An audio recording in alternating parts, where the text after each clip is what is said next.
el domingo pasado se añadió un eslabón más a la larga cadena de ilegalidades que ha estado cometiendo la actual dirigencia nacional del PRI.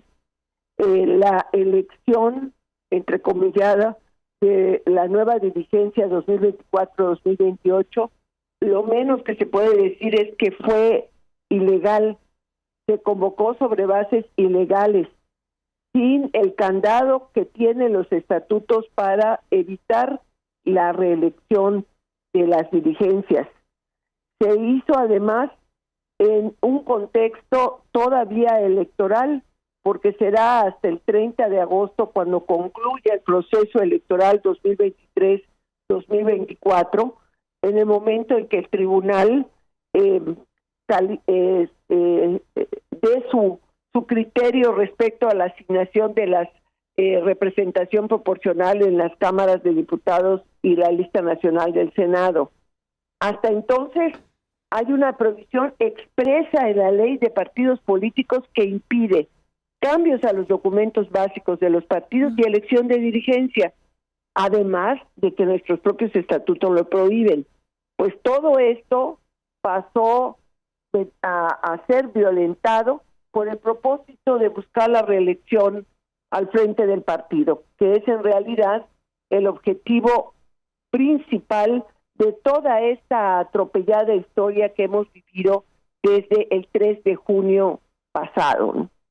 Desde el punto de vista estrictamente jurídico, estamos esperando la resolución de nuestra impugnación que está presentada ante el Instituto Nacional Electoral. El INE está realizando la revisión de la Asamblea para declarar su legalidad, su validez. Tiene un plazo que ya empezó a correr de 30 días naturales. Esperemos que antes de que concluya el mes, el INE, su Consejo General, se pronuncie, y esperamos que se pronuncie desconociendo, anulando, o el verbo que sea apropiado decir, para declarar inexistente la Asamblea Nacional del 7 de julio y en consecuencia todos los actos derivados de ella. Uno de estos, la elección de la dirigencia nacional. Segundo, en el Tribunal Electoral también tenemos acciones que pues hasta el momento no han mostrado resultados claros, porque si bien el tribunal mandó a justicia partidaria nuestra impugnación a la convocatoria para la elección de la dirigencia, le quitó los dientitos que traía, que eran los dientitos de la fecha perentoria para que contestara justicia partidaria. Y esto era muy nada importante. Más ni nada menos. Sí, dientitos. Dientitos. Era definitivo el tema. Absolutamente. El proyecto del magistrado Reyes Rodríguez traía un tiempo perentorio para que respondiera justicia con toda partidaria. razón. Pero el engrose realizado por la presidenta del tribunal lo eliminó. Entonces, digamos que justicia partidaria podría ser lo que me hizo a mí en diciembre de 2022 cuando presenté mi recurso en contra de las reformas a los estatutos por parte del Consejo Nacional. Entonces, pues simplemente no contestarme. Hasta la fecha sigo sin respuesta. ¿Y podría seguir sin respuesta por la eternidad con esos dientitos quitados? Pues sí, ya chimuela la... Pero qué barbaridad. ¿Y por qué hizo eso la presidenta del tribunal? Qué rara cosa. Pues se trata de que sea... Además, estamos en tiempos electorales, estamos en la fase final del proceso electoral 2023-2024. Aquí estamos hablando de una modificación de estatutos que se hizo en pleno proceso electoral, cuando está en curso el proceso mismo. Es extraño que se le quite esta condición de que tiene que resolver en un tiempo razonable para que esté en el marco de lo que está sucediendo. Sí, la verdad no sé los argumentos que se pueden haber sostenido en la reunión, solamente supe que cuando se presentaron los proyectos, que eran 2 del magistrado Reyes Rodríguez, 3 de sus compañeros estuvieron en contra, entonces le dieron la responsabilidad a la presidenta para lo que ellos llaman el engrose del proyecto, es decir, hacer las modificaciones necesarias para obtener la votación de la mayoría. Y fue cuando perdió los dientes la resolución. Y bueno, ya conociendo a Justicia Partidaria y su capacidad de no responder, pues vamos a insistir con el tribunal diciéndole, ya no es a nosotros los que no nos contestan, como pasó en diciembre, es a ustedes que les mandaron el proyecto, la resolución, perdón, no el proyecto, sino la resolución, a quienes no les están contestando. O sea, nos deben formalmente responder a nosotros, pero en realidad es al tribunal. Si el tribunal tolera que se burle el órgano de justicia partidaria del PRI de sus resoluciones, pues sería muy preocupante.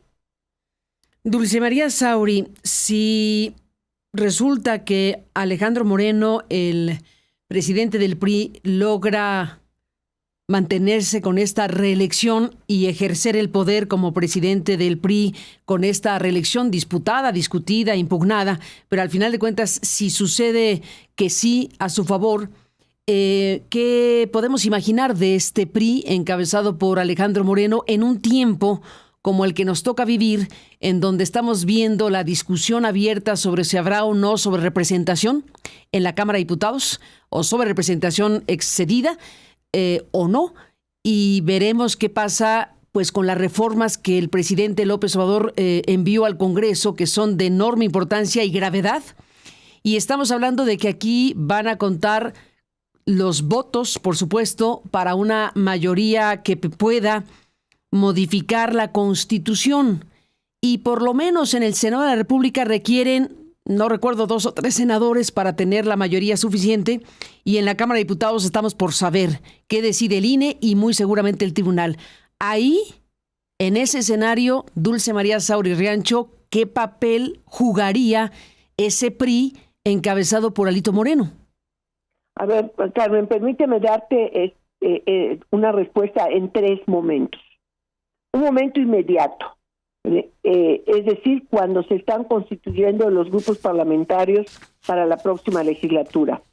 Y ayer, no tenemos que irnos muy lejos, ayer hubo una muestra muy clara de qué entiende Alejandro Moreno sobre la conducción del partido en esta situación tan compleja como existe en este momento en las cámaras de diputados y de senadores. Al conformarse el nuevo grupo parlamentario en el Senado, eliminó de entrada a uno de los presuntos senadores, a Manlio Fabio Beltrones. Todo porque Manlio Fabio Beltrones ha ejercido una voz crítica respecto al tema de la reelección de la actual dirigencia y del control asfixiante que está ejerciendo sobre el partido. Bueno, pues simple y llanamente ayer declaró que Manlio Fabio Beltrones no será parte de la fracción parlamentaria del Senado.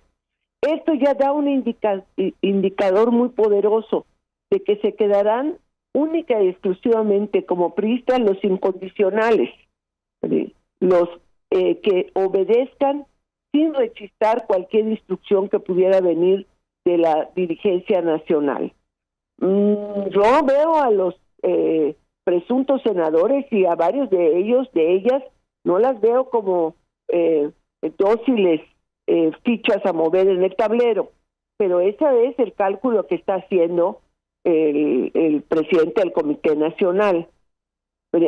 Ahora, segundo momento, las cámaras se integran, pero puede prevalecer el principio de la sobrerepresentación y lograr prácticamente la mayoría constitucional en la Cámara de Diputados, que estaba muy clara, y en el Senado de la República, en que faltan 2 o 3 senadores.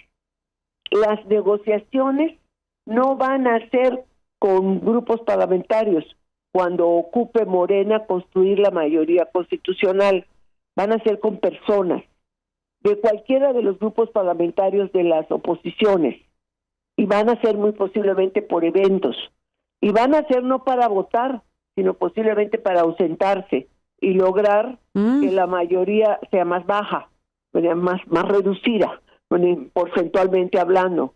Entonces, Carmen, lo que estoy tratando de decir es que la presencia de el PRI en las cámaras de diputados y de senadores en la próxima legislatura puede ser irrelevante, que dé lo mismo que voten el PRI a favor o no lo haga, que esté presente en las discusiones el PRI o no esté presente.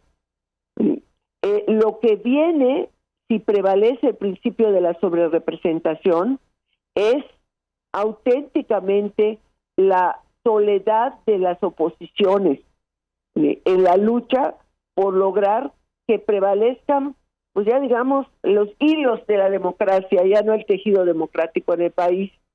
Y yo considero que este partido en este momento no está preparado para dar la lucha, porque para ello necesitas autoridad moral. Podrás no tener los votos, podrás no tener el número aplastante, pero las voces que se escuchan en las cámaras de diputados y de senadores son las voces que tienen autoridad moral, independientemente de que después los votos las sepulten. Y en esto, con toda franqueza, el PRI anda con un grave déficit de autoridad moral. Entonces su trabajo en las cámaras va a ser muy complicado. Tercer momento. La respuesta que hay que construir sobre qué oposiciones necesita las nuevas circunstancias políticas con un régimen político nuevo que está emergiendo con rasgos fuertemente autoritarios. En eso deberíamos de estar enfrascados en el PRI, en esa discusión. ¿Cuál es el papel de los partidos políticos en la construcción de la oposición partidista? ¿Cómo podemos coadyuvar para que la oposición ciudadana, social, que tiene que construirse al régimen político que está emergiendo, pueda tener espacios de participación? Tenemos que pensar que se inicia un proceso de largo plazo, no solo en pensar de cómo sacar adelante las elecciones de 2027 o las muy próximas elecciones municipales en 2025 de Veracruz y de Durango. Este pensamiento, este diseño en la resistencia democrática que hay que construir, esta es la tarea principal en la que deberíamos estar enfrascados. Lamentablemente, la visión cortoplacista, fincada en el interés personal y en el control de una estructura seriamente dañada como es la que tiene el PRI en este momento, es exactamente lo contrario de lo que requiere el país, la democracia y también el compromiso histórico del PRI. Un PRI que esté ausente, que no tenga la fuerza de su voz, que ya no de sus votos, para participar en este debate y en la construcción de la resistencia democrática en México, a mí me parece que es verdaderamente triste. Dulce María Sauri, pues ahí está lo que estás planteando sobre lo que ocurre con el PRI y lo que ocurre con el país, porque has dicho frases pues bastante graves. Estás planteando, Dulce María, que está emergiendo, déjame tratar de citarte textual, que está emergiendo en México un régimen con rasgos fuertemente autoritarios. ¿Eso estás viendo tú? Efectivamente, Carmen, porque creo que finalmente emerge de las urnas. Esta es la primera. A diferencia de 1929, que surgió de la revolución. Segundo, confirmándose la sobrerepresentación en las cámaras de diputados y de senadores, este régimen, este nuevo régimen, podrá cambiar de acuerdo a su diseño, a su visión, a lo que consideren ellos y ellas la mayoría del pueblo de México, es decir, la pluralidad y la diversidad política que durante años se luchó por ella, se cultivó en un periodo relativamente largo de nuestra vida democrática, será cancelada. Pongo un ejemplo muy concreto. Al no tener un tercio en la Cámara de Diputados y un tercio en el Senado de la República, las acciones de inconstitucionalidad contra cualquier reforma a las leyes quedan canceladas. No se reúne el número, no se puede activar ese mecanismo de protección constitucional, por solamente hablar de una consecuencia inmediata. Por eso digo, está emergiendo un nuevo régimen. Eso primero hay que asumirlo. Segundo, que este régimen tiene rasgos autoritarios.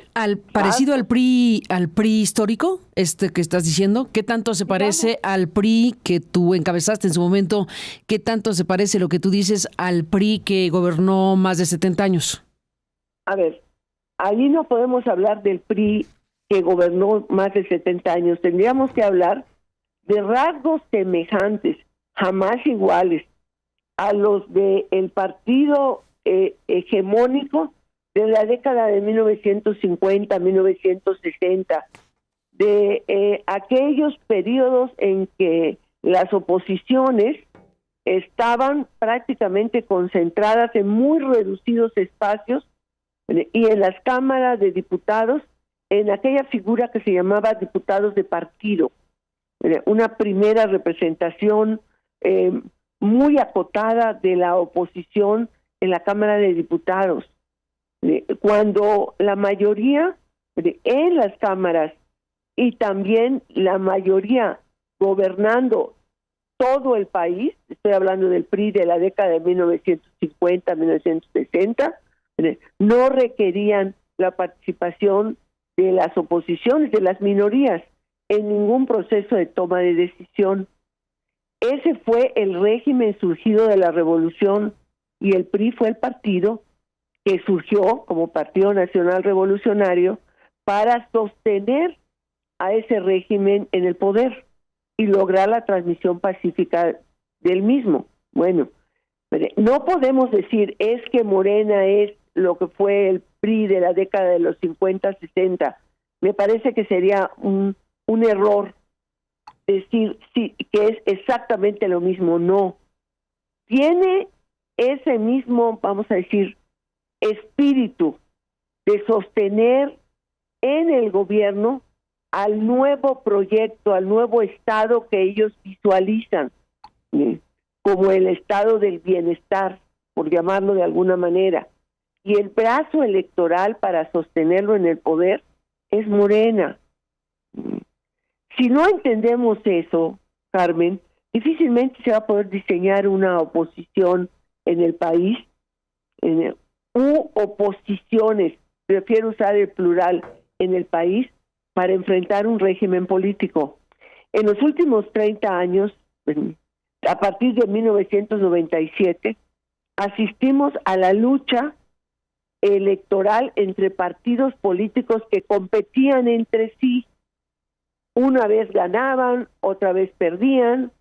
Había, vamos a decir, una alternancia producto de unas reglas electorales que habíamos dado, de quitarle al PRI, porque el PRI así lo decidió con sus mayorías, ventajas que ya se consideraron indebidas en los procesos electorales, etcétera. A partir del próximo proceso electoral federal, las oposiciones se van a enfrentar al régimen político y a su brazo electoral, que es Morena. Si no asumimos eso y trabajamos sobre esas coordenadas, simplemente no vamos a poder aportar a la defensa de la democracia en el país.